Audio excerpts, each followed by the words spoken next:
আপনি কি পুষ্টিকর খাবার খাচ্ছেন, পাশাপাশি ওষুধ খাচ্ছেন, তারপরও আপনার দেখা যায় যেই সমস্যার জন্য ওষুধ খাচ্ছেন বা পুষ্টিকর খাবার খাচ্ছেন কিন্তু কোনো কাজ করছে না।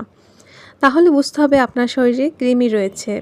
কৃমি কিন্তু আমাদের শরীরের পুষ্টি উপাদানগুলো খেয়ে ফেলে, যার জন্য সেগুলো ঠিকমতো কাজ করে না। এমনকি আপনারা যদি কোনো মেডিসিন খান সেগুলোও ঠিকমতো কাজ করবে না। এজন্য আপনাদের কৃমিনাশক খেতে হবে।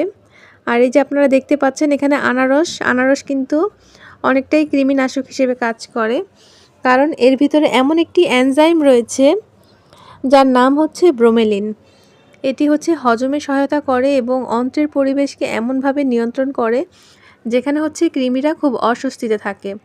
বিভিন্ন গবেষণায় দেখা গিয়েছে যে চিনি খেলে মানুষের শরীরে যেমন কৃমি বেড়ে যায়, তেমনি আনারস খেলে কিন্তু কৃমিটা নিস্তেজ হয়ে যায়। এছাড়াও কিন্তু আনারসের মধ্যে রয়েছে ভিটামিন সি, ভিটামিন বি6, তারপর ম্যাঙ্গানিজ আছে, কপার আছে, অ্যান্টিঅক্সিডেন্ট আছে।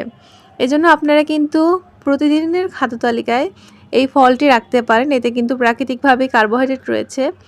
আর আনারস কিন্তু আমাদের শরীরের জন্য খুবই উপকারী একটি ফল। তো আপনারা কিন্তু অবশ্যই আনারস খাবেন। এই যে দেখতে পাচ্ছেন আমি বাইরে থেকে আনারস কিনে নিয়ে আসছি।